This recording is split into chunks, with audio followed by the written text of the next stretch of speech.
नवरात्र की कथा। प्राचीन समय में राजा सुर्त नाम के राजा थे। राजा प्रजा की रक्षा में उदासीन रहने लगे थे। परिणाम स्वरूप दौसी राजा ने उस पर चढ़ाई कर दी। सुर्त की सेना भी शत्रु से मिल गई थी। परिणाम स्वरूप राजा सुर्त की हार हुई और वह जान बचाकर जंगल की तरफ भागा।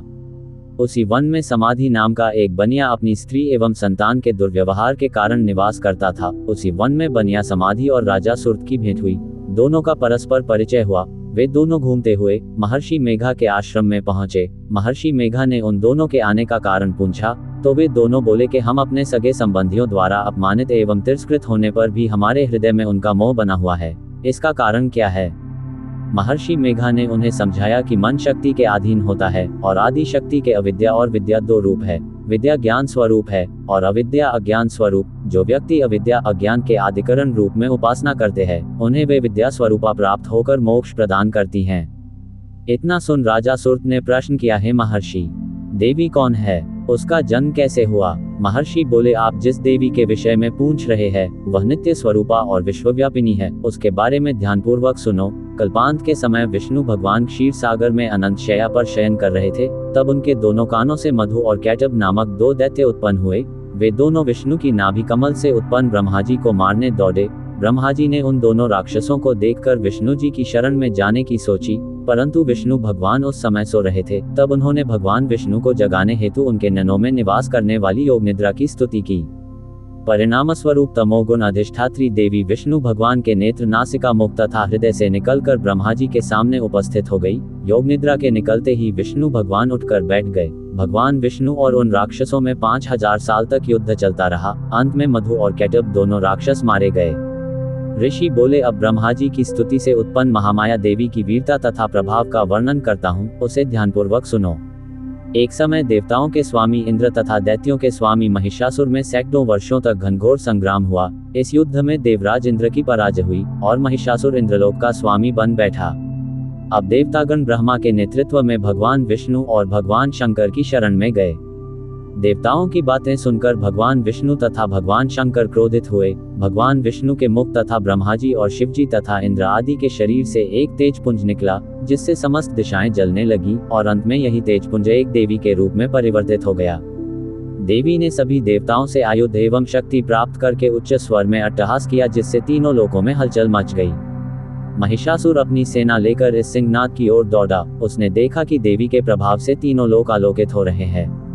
महिषासुर की देवी के सामने एक भी चाल सफल नहीं हुई और वह देवी के हाथों मारा गया। आगे चलकर यही देवी शुंभ और निशुंभ राक्षसों का वध करने के लिए गौरी देवी के रूप में अवतरित हुई। इन उपरोक्त व्याख्यानों को सुनाकर मेघा ऋषि ने राजा सुर्त तथा बनिया से देवी स्तवन की विधिवत व्याख्या की। राजा और वणिक नदी पर जाकर देवी की तपस्या करने लगे। 3 वर्ष तक घोर तपस्या करने के बाद देवी ने प्रकट होकर उन्हें आशीर्वाद दिया। इससे वणिक संसार के मोह से मुक्त होकर आत्मचिंतन में लग गया और राजा सुर्त ने शत्रुओं पर आक्रमण करके विजय प्राप्त करके अपना वैभव प्राप्त कर लिया। श्री कृष्ण दौड़े चले आए। अर्जुन ने अपने आप को श्री कृष्ण को समर्पित कर दिया था। अर्जुन होता हुआ भी नहीं था, इसलिए कि उसने जो कुछ किया अर्जुन के रूप में नहीं, श्री कृष्ण के सेवक के रूप में किया। सेवक की चिंता स्वामी की चिंता बन जाती है। अर्जुन का युद्ध अपने ही पुत्र बब्रुवाहन के साथ हो गया, जिसने अर्जुन का सिर धड़ से अलग कर दिया और कृष्ण दौड़े चले आए। उनके प्रिय सखा और भक्त के प्राण जो संकट में पड़ गए थे। अश्वमेध यज्ञ का घोड़ा बब्रुवाहन ने पकड़ लिया और घोड़े की देखभाल की जिम्मेदारी अर्जुन पर थी। बब्रुवाहन ने अपनी मां चित्रांगदा को वचन दिया था कि मैं अर्जुन को युद्ध में परास्त करूंगा, क्योंकि अर्जुन चित्रांगदा से विवाह करने के बाद लौटकर नहीं आया था और इसी बीच चित्रांगदा ने बब्रुवाहन को जन्म दिया था। चित्रांगदा अर्जुन से नाराज थी और उसने अपने पुत्र को ये तो कह दिया था कि तुमने अर्जुन को परास्त करना है, लेकिन यह नहीं बताया था कि अर्जुन ही तुम्हारा पिता है। और बब्रुवाहन मन में अर्जुन को परास्त करने का संकल्प लिए ही बड़ा हुआ। शस्त्र विद्या सीखी, कामाख्या देवी से दिव्य बाण भी प्राप्त किया अर्जुन के वध के लिए। और अब बब्रुवाहन ने अश्वमेध के अश्व को पकड़ लिया तो अर्जुन से युद्ध स्वयंभावी हो गया। भीम को बब्रुवाहन ने मूर्छित कर दिया और फिर अर्जुन और बब्रुवाहन का भीषण संग्राम हुआ। अर्जुन को परास्त कर पाना जब असंभव लगा तो बब्रुवाहन ने कामाख्या देवी से प्राप्त हुए दिव्य बाण का उपयोग कर अर्जुन का सिर धड़ से अलग कर दिया। श्री कृष्ण को पता था कि क्या होने वाला है और जो कृष्ण को पता था वही हो गया। वे द्वारिका से भागे भागे चले आए। दाऊ को कह दिया, देर हो गई तो बहुत देर हो जाएगी, जा रहा हूँ। कुंती विलाप करने लगी। भाई विलाप करने लगे। अर्जुन पांडवों का बल था, आधार था, लेकिन जब अर्जुन ही न रहा तो जीने का क्या लाभ। माँ ने कहा, बेटा तुमने बीच मझधार में ये धोखा क्यों दिया। माँ बच्चों के कंधों पर इस संसार से जाती है और तुम मुझसे पहले ही चले गए, ये हुआ कैसे। ये हुआ क्यों। जिसके सखा श्री कृष्ण हो, जिसके सारथी श्री कृष्ण हो, वह यूं निष्प्राण धरती पर नहीं लेट सकता। पर यह हो कैसे गया। देवी गंगा आई, कुंती को कहा, रोने से क्या फायदा, अर्जुन को उसके कर्म का फल मिला है। जानती हो, अर्जुन ने मेरे पुत्र भीष्म का वध किया था धोखे से। वह तो अर्जुन को अपना पुत्र मानता था, पुत्र का ही प्यार देता था, लेकिन अर्जुन ने शिखंडी की आड़ लेकर मेरे पुत्र को बाणों की शैया पर सुला दिया था। क्यों। भीष्म ने तो अपने हथियार नीचे रख दिए थे, वह शिखंडी पर बाण नहीं चला सकता था, वह प्रतिज्ञाबद्ध था, लेकिन अर्जुन ने तब भी मेरे पुत्र की छाती को बाणों से छलनी किया। तुम्हें शायद याद नहीं, लेकिन मुझे अच्छी तरह याद है। तब मैं भी बहुत रोई थी। अब अर्जुन का सिर धड़ से अलग है। बब्रुवाहन ने जिस बाण से अर्जुन का सिर धड़ से अलग किया है, वह कामाख्या देवी माध्यम से मैंने ही दिया था। अर्जुन को परास्त कर पाना बब्रुवाहन के लिए कठिन था। आखिर उसने मेरे ही बाण का प्रयोग किया और मैंने अपना प्रतिशोध ले लिया। अब क्यों रोती हो कुंती। अर्जुन ने मेरे पुत्र का वध किया था और अब उसी के पुत्र ने उसका वध किया है। अब रोने से क्या लाभ। जैसा उसने किया वैसा ही पाया, मैंने अपना प्रतिशोध ले लिया। और प्रतिशोध शब्द भगवान श्री कृष्ण ने सुन लिया, हैरान हुए। अर्जुन का सिर धड़ से अलग था और गंगा मैया, भीष्म की मां, अर्जुन का सिर धड़ से अलग किए जाने को अपने प्रतिशोध की पूर्ति बता रही हैं। श्री कृष्ण सहन नहीं कर सके। एक नजर भर अर्जुन के शरीर को, बुआ कुंती को, पांडु पुत्रों को देखा, बब्रुवाहन और चित्रांगदा को भी देखा। कहा, गंगा मैया, आप किससे किससे प्रतिशोध की बात कर रही हैं। बुआ कुंती से, अर्जुन से, या फिर एक माँ से। माँ कभी माँ से प्रतिशोध नहीं ले सकती। माँ का हृदय एक समान होता है, अर्जुन की माँ का हो या भीष्म की माँ का। आपने किस माँ प्रतिशोध लिया है। गंगा ने कहा, वासुदेव। अर्जुन ने मेरे पुत्र का उस समय वध किया था जब वह निहत्था था। क्या यह उचित था। मैंने भी अर्जुन का वध करा दिया उसी के पुत्र से। क्या मैंने गलत किया। मेरा प्रतिशोध पूरा हुआ। यह एक माँ का प्रतिशोध है। श्री कृष्ण ने समझाया, अर्जुन ने जिस स्थिति में भीष्म का वध किया, वह स्थिति भी तो पितामह ने ही अर्जुन को बताई थी, क्योंकि पितामह युद्ध में होते तो अर्जुन की जीत असंभव थी और युद्ध से हटने का मार्ग स्वयं पितामह ने ही बताया था। लेकिन यहाँ तो स्थिति और है। अर्जुन ने तो बब्रुवाहन के प्रहारों को रोका ही है, स्वयं प्रहार तो नहीं किया, उसे काटा तो नहीं। और यदि अर्जुन ये चाहता तो क्या ऐसा हो नहीं सकता था। अर्जुन ने तो आपका मान बढ़ाया है, कामाख्या देवी द्वारा दिए गए आपके ही बाण का प्रतिशोध लेकर आपने पितामह का, अपने पुत्र का भी भला नहीं किया। गंगा दुविधा में पड़ गई। श्री कृष्ण के तर्कों का उसके पास जवाब नहीं था। पूछा, क्या करना चाहिए। जो होना था सो हो गया, आप ही मार्ग सुझाएं। श्री कृष्ण ने कहा, आपकी प्रतिज्ञा पूरी हो गई, उपाय तो किया ही जा सकता है। कोई रास्ता तो होता ही है। जो प्रतिज्ञा आपने की वह पूरी हो गई। जो प्रतिज्ञा पूरी हो गई तो अब उसे वापस भी लिया जा सकता है। यदि आप चाहें तो क्या नहीं हो सकता। कोई रास्ता तो निकाला ही जा सकता है। गंगा की समझ में बात आ गई और माँ गंगा ने अर्जुन का सिर धड़ से जोड़ने का मार्ग सुझा दिया। ये कृष्ण के तर्कों का कमाल था। जिस पर श्री कृष्ण की कृपा हो, जिसने अपने आप को श्री कृष्ण को सौंप रखा हो, अपनी चिंताएं सौंप दी हो, अपना जीवन सौंप दिया हो, अपना सर्वस्व सौंप दिया हो, उसकी रक्षा के लिए श्री कृष्ण बिना बुलाए चले आते हैं। द्वारिका से चलने पर दाऊ ने कहा था, कान्हा, अब अर्जुन और उसके पुत्र के बीच युद्ध है, कौरवों के साथ नहीं, फिर क्यों जा रहे हो। तो कृष्ण ने कहा था, दाऊ, अर्जुन को पता नहीं कि वह जिससे युद्ध कर रहा है वह उसका पुत्र है, इसलिए अनर्थ हो जाएगा और मैं अर्जुन को अकेला नहीं छोड़ सकता। भगवान और भक्त का नाता ही ऐसा है, दोनों में दूरी नहीं होती और जब भक्त के प्राण संकट में हो तो भगवान चुप नहीं बैठ सकते। अर्जुन का सारा भाव हो और कृष्ण दूर रहें, ये हो ही नहीं सकता। याद रखें, जिसे श्री कृष्ण मारना चाहें कोई बचा नहीं सकता और जिसे वह बचाना चाहें उसे कोई मार नहीं सकता। अर्जुन और श्री कृष्ण है ही एक, नर और नारायण। कुंती का त्याग। पांडव अपनी मां कुंती के साथ इधर से उधर भ्रमण कर रहे थे। वे ब्राह्मणों का वेश धारण किए हुए थे, भिक्षा मांगकर खाते थे और रात में वृक्ष के नीचे सो जाया करते थे। भाग्य और समय की यह कैसी अद्भुत लीला है। जो पांडव हस्तिनापुर राज्य के भागीदार हैं और जो सारे जगत को अपनी मुट्ठी में करने में समर्थ हैं, उन्हीं को आज भिक्षा पर जीवन यापन करना पड़ रहा है।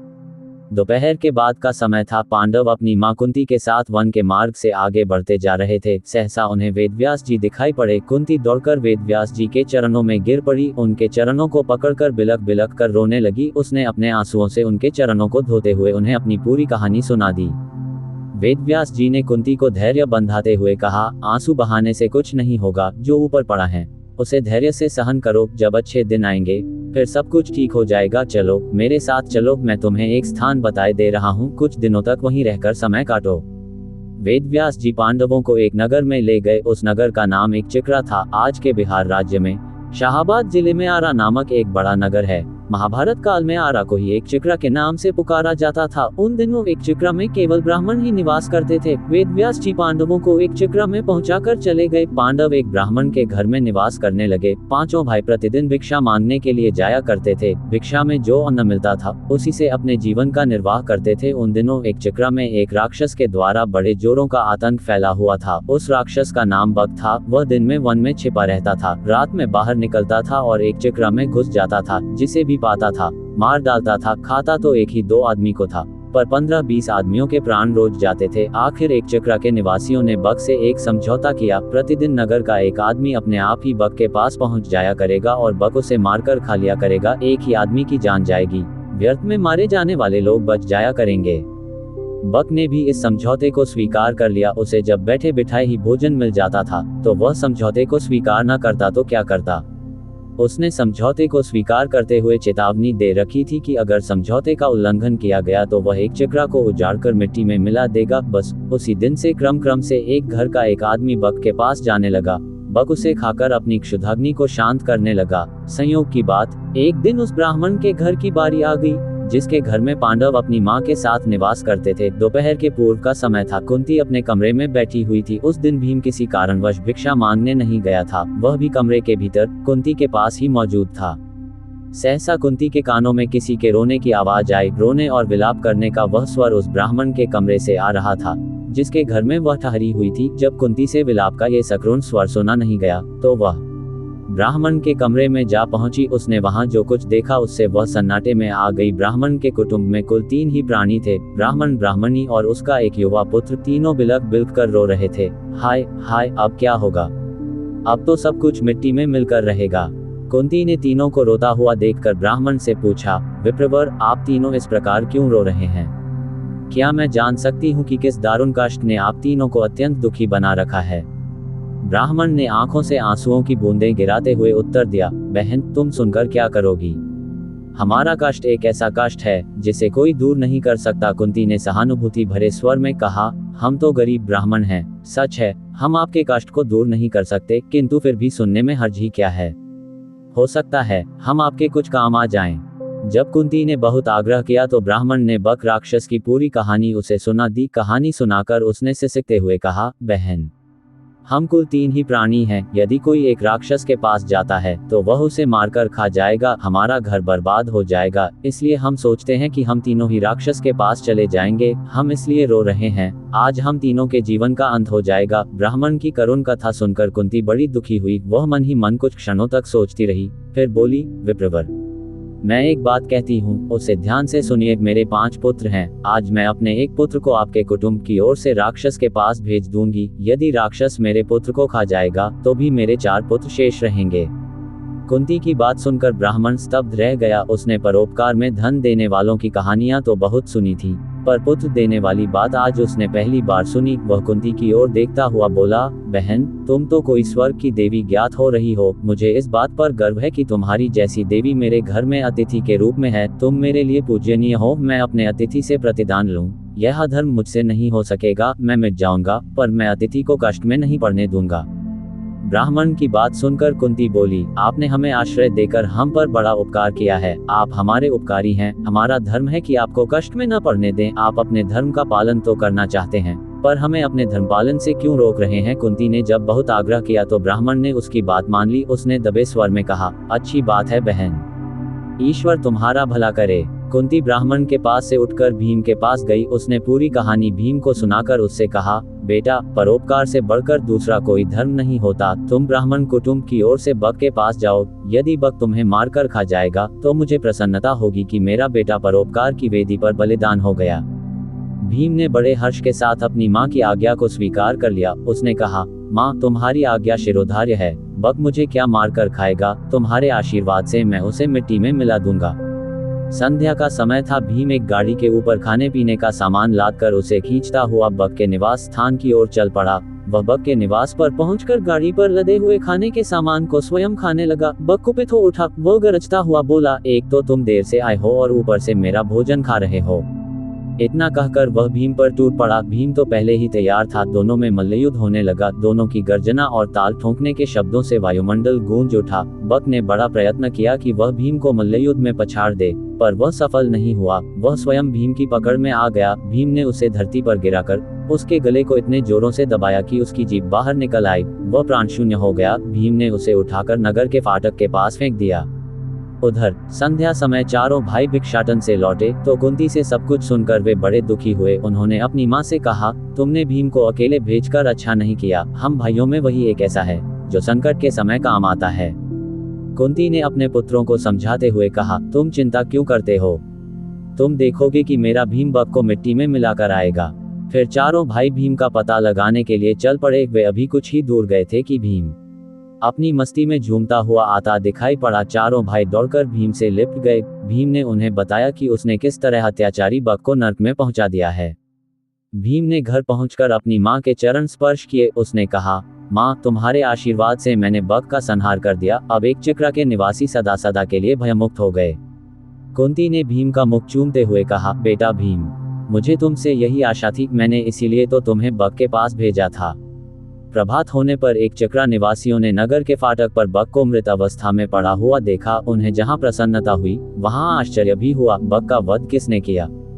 क्या ब्राह्मण ने? एक चक्रा के निवासी दौड़े दौड़े ब्राह्मण के घर पहुंचने लगे। थोड़ी ही देर में ब्राह्मण के द्वार पर बहुत बड़ी भीड़ एकत्रित हो गई। ब्राह्मण के जयनाद से धरती और आकाश गूंजने लगा। ब्राह्मण ने भीड़ को शांत करते हुए कहा, भाइयों, बक का वध मैंने नहीं किया है। उसका वध तो मेरे घर में ठहरी हुई ब्राह्मणी के बेटे ने किया है। एक चिक्रा के निवासी इस बात को तो जान गए कि बक का वध ब्राह्मण के घर में टिकी हुई ब्राह्मणी के एक बेटे ने किया है, किंतु अधिक प्रयत्न करने पर भी वे यह नहीं जान सके कि ब्राह्मणी कौन है और उसके पांचों बेटे कौन हैं।